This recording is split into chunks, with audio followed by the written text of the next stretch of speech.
अस्सलाम वालेकुम जी, मैं हूं अदील राजा। आप देख रहे हैं मेरा यूट्यूब चैनल। सबसे पहले तो आपने सब्सक्राइब ज़रूर करना है और अपने फीडबैक से मुझे ज़रूर आगाह करना है। जैसा कि वादा किया था, अरशद शरीफ साहब के चैनल पे वीडियोस का सिलसिला हफ्तावार शुरू करने जा रहा हूं। आपको जब ये वीडियो देख रहे होंगे उस टाइम तक वो वीडियो आ चुकी होगी या आने वाली होगी, ज़रूर देखिएगा। वो चैनल कम अज़ कम पिछले 20 दिनों में 1000 से ऊपर लोग छोड़कर चले गए हैं। मेरा बड़ा दिली जज्बाती लगाव है उस चैनल के साथ। काफ़ी देर पहले मैंने वो वीडियो रिकॉर्ड कर ली थी। दिल घबराता है डालने का, सोचता हूँ फिर रुक जाता हूँ। प्रेशर भी है बड़ा। नॉर्मल सी एक बस वैसे ही बकबक वीडियो है जो मैंने की है अरशद साहब की याद में। तो लेकिन आपको सरप्राइज़ मिलेगा उस चैनल पे अगले हफ्ते। अरशद साहब के साहबजादे जो हैं उनको उसी चैनल पर लेके आएंगे ताकि वो अपने वालिद साहब के बारे में बातें शेयर करें, वो बात करेंगे लोगों के साथ। तो आपको अच्छा लगेगा देखकर। कोशिश करेंगे अरशद साहब की लेगेसी को इसी तरह आगे लेकर चलते रहें। कम अज़ कम जो अरशद साहब के साथ आज तक जो उनका नाम का वज़न उठाने की हिम्मत रखते हैं वो टीम मेंबर्स ज़रूर सामने आएँ और बात करें। बाकी खैर आगे चलते हैं जनाब। अपने इस चैनल पे धक्का स्टार्ट चैनल पे, मेरे धक्का स्टार्ट चैनल पे आज बहुत सारे मौज़ूआत हैं जिन पे मैं बात करना चाहता हूँ हुज़ूर वाला। सबसे पहले तो मैं बात करना चाहता हूँ मुज़ाकरात के अलिफ़ के ऊपर। बड़ा क्लियर ऐलान हो चुका है कि मुज़ाकरात जो होने हैं तहरीक तहफ़्फ़ुज़ आइन के और हुकूमत के, वो किस चीज़ पर होने, शुरू कहाँ से होने हैं, इस पर बात करेंगे। फिर मैं आपको बताऊँगा भाईजान सुहेल अफरीदी साहब का लाहौर का दौरा और वज़ीर आला पंजाब का छोटापन, ठीक है।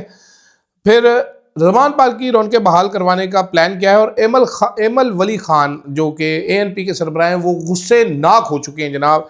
उनकी जो नाक है वो फैल के मज़ीद बड़ी होगी और उसमें से ड्रैगन फायर निकल रहा है। ये क्या कहानी है ये भी आपको समझाऊंगा। वो कुछ अरसे बाद वो गुस्से जब इग्नोर होते हैं मौलाना की तरफ वो गुस्से नाक हो जाते हैं। सबसे पहले जनाबे वाला महमूद खान अचकज़ई साहब ने दो टोक अल्फाज में कह दिया है कि जब मुज़ाकरात होंगे तो मुज़ाकरात का अलिफ जो होगा वो इमरान खान होगा, उसके बगैर मुज़ाकरात नहीं हो सकते। अगर आप लोग ये समझते हैं कि मुल्क की सबसे बड़ी पार्टी है जिसके साथ आपने मुज़ाकरात करने हैं उसका लीडर जेल में और उस तक एक्सेस नहीं देंगे तो मुज़ाकरात नहीं हो सकते, लॉजिकल बात है।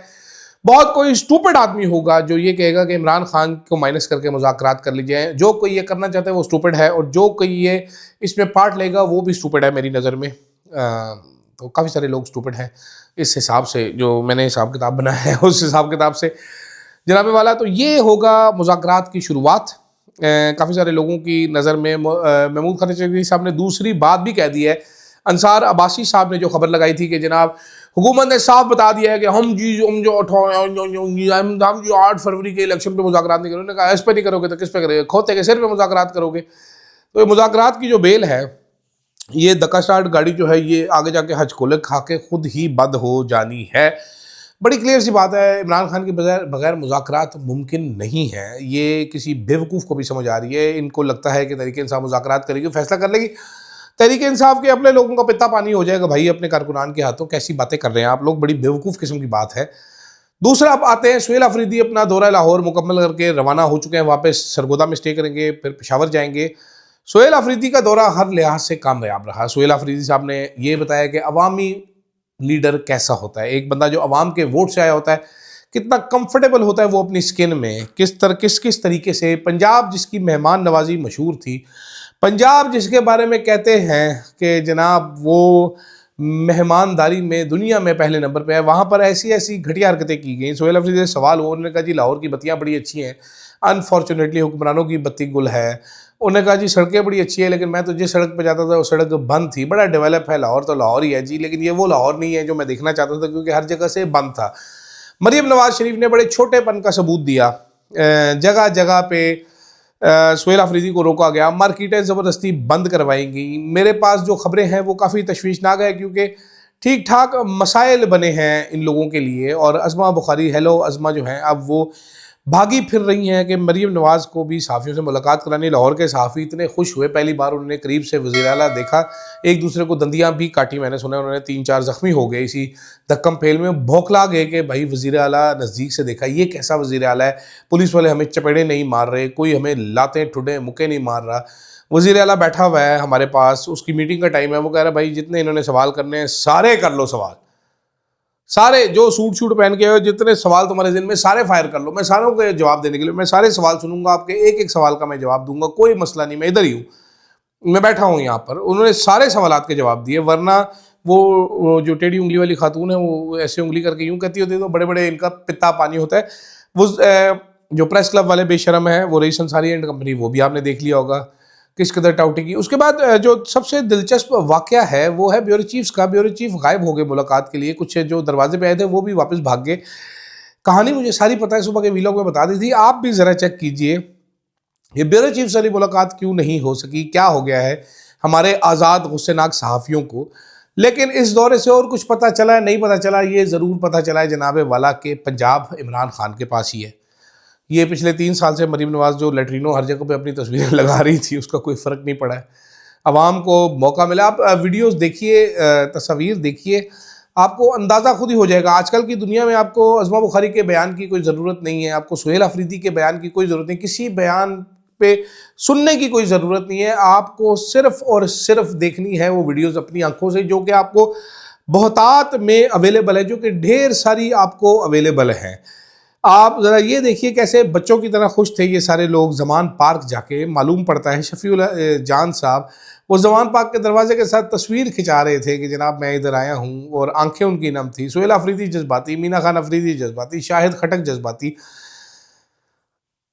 बड़े जज्बाती मनाजिर थे, बड़े इंटरेस्टिंग मनाजिर थे, बड़ी इनकी अकीदत इनके लीडर के साथ नज़र आ रही थी। अब अगला पड़ाव है इनका कराची। अब ये जा रहे हैं जनाब कराची। कराची के बाद इन्होंने बलूचिस्तान भी जाना है। मेरी इतलात के मुताबिक वज़ीर आला साहब जो हैं वो दोबारा लाहौर भी आएंगे, शायद जनवरी फरवरी में किस टाइम दोबारा आएंगे, क्योंकि मेरे पास ये भी इतलात हैं कि तहरीक इंसाफ के काफ़ी सारे लोग ये चाहते हैं कि ज़मान पार्क की रौनकें बहाल की जाए और जो स्ट्रीट मूवमेंट का आगाज़ है वो ज़मान पार्क से किया जाए। इसके लिए महमूद खान अचकज़ई साहब, अलामा राजा नासिर अब्बास और सुहेल अफरीदी तीनों को ज़मान पार्क बिठाने का प्लान है। देखते हैं इस प्लान पे कैसा अमल होता है, क्योंकि ये प्लान अगर होगा तो जो अभी हो गया है पंजाब के साथ, लाहौर के साथ, मैडम चीफ मिनिस्टर के साथ, वैसे वो आपको पता है एयरफोर्स का जहाज़ लेके वो ताहयात कायदे इनकलाब बाऊजी उर्फ मंसूर हल्लाज उर्फ ग्वाल मंडी का स्पाइडरमैन वो जा चुके हैं दुबई 2 दिन के लिए। वो 2 दिन दुबई क्याम करेंगे, वो न्यू ईयर मनाएंगे दुबई में, बत्तियाँ शतियाँ देखेंगे। जनाब 28 हो चुकी है, तो मेरा ख्याल है वो न्यू ईयर की तैयारी के लिए मैडम मरियम दुबई जा चुकी हैं। ये भी इन्होंने एक अजीब काम पकड़ा है, पहले ही है वज़ीर आला है जिसको एयरफोर्स का जहाज़ मुयसर है, वो टैक्सी की तरह इसको इस्तेमाल करती हैं, जब दिल करता है एयरफोर्स का जहाज़ लेके निकल जाती हैं। तो बेहतरीन फार्मूला है। खैर आगे देखते हैं क्या होता है कि ज़मान पार्क वाला फार्मूला चलता है कि नहीं चलता जनाब।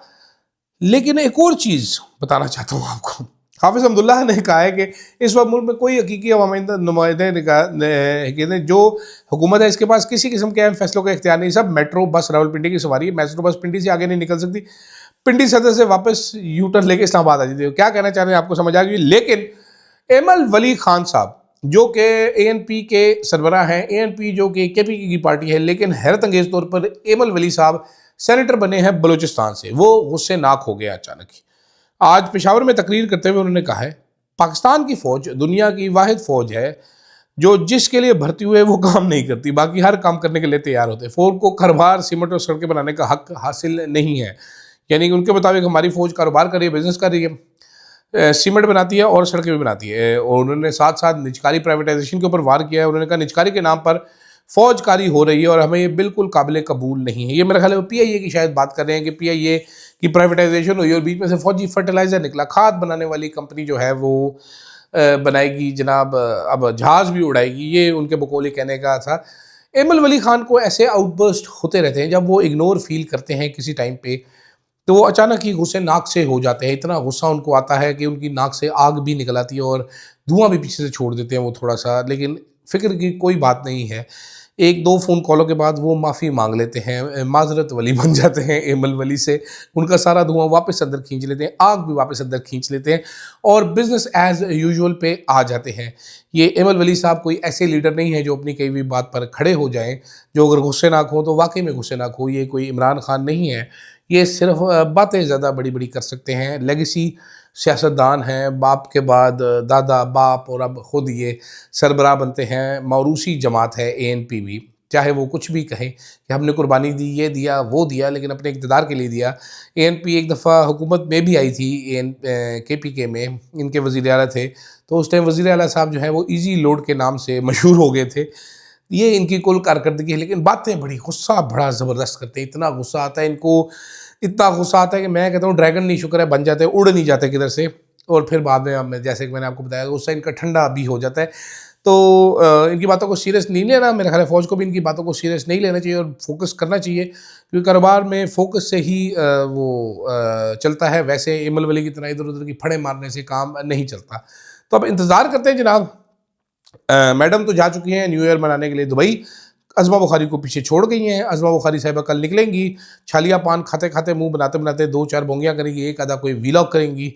मैं उनका वीलॉग बिल्कुल शौक से नहीं देखता, लेकिन कोई क्लिप सामने आ जाता तो मैं कॉमेडी के लिए, क्योंकि मैं एक बहुत सीरियस आदमी हूँ, मैं तो कॉमेडी बिल्कुल पसंद नहीं करता, मैं तो ऐसी बात नहीं करता कि किसी को हँसी आए। लेकिन अज़मा बुखारी बड़ी हास्य वाली बातें करती है, बड़ी मखौली हैं, इतनी जितने पके मुँह से झूठ बोलती हैं कि बता सोच नहीं सकता। तो कल इंतज़ार करते हैं ये क्या बताती हैं कि किस तरीके से सुहेल आफरीदी का जो दौरा था ये नाकाम था।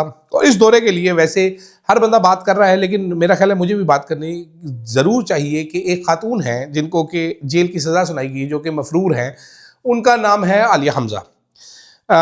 उन्होंने बहुत एफ़र्ट की इस दौरे के लिए, बड़ी मज़ेदार किस्म की एफ़र्ट की इस दौरे के लिए, और उनको क्रेडिट ज़रूर देना बनता है। दूसरी जानब जो एक सुपारी भाई हैं, जो कि अली अमीन गंडापुर के, बल्कि फैसल अमीन साहब के पेड सोशल मीडिया ट्रोल हैं, गालियाँ शलियाँ निकालते। जब तक गंडापुर साहब वज़ीर आला थे, वो पहले तो सुहेल अफरीदी के दौरे के ऊपर सवालात उठाते रहे। अब आज वो पता ये चला है कि जिब्रान इलियास साहब ने एक ट्वीट की थी, तो उस पर फैसल अमीन साहब जो हैं वो उससे नाग हो गए। उन्होंने भी एक ट्वीट मारी है कि जिब्रान भाई, पहले तो दौरा अली अमीन गंडापुर साहब ने किया था, ये दोनों भाई वैसे भी जिब्रान इलियास के बड़े खिलाफ हैं, ग्रुप में गालियाँ शालियाँ भी निकालते हैं, बल्कि मैंने 1-2 मीटिंगें अटेंड की। आपको पता है भेस बदल के अपन भी पहुँच जाता होता है, अपन साला बड़ा तेज़ है, कभी कभी लगता है अपन ही भगवान है, तो वो मैंने भी देखा, बड़े गुस्से नाक हो जाते हैं। गंडापुर साहब तो एफ यू भी करते रहते थे मीटिंग में। तो खैर जनाब वाला, देखते हैं आगे क्या बनता है। सुबह आपको मज़ीद अपडेट करेंगे। फ़िलहाल के लिए आप उनको इजाज़त दीजिए, फीडबैक ज़रूर दीजिए और पुश कीजिए, शेयर कीजिए, लाइक कीजिए, सब्सक्राइब कीजिए और मुझे दीजिएगा इजाज़त। अल्लाह हाफ़िज़।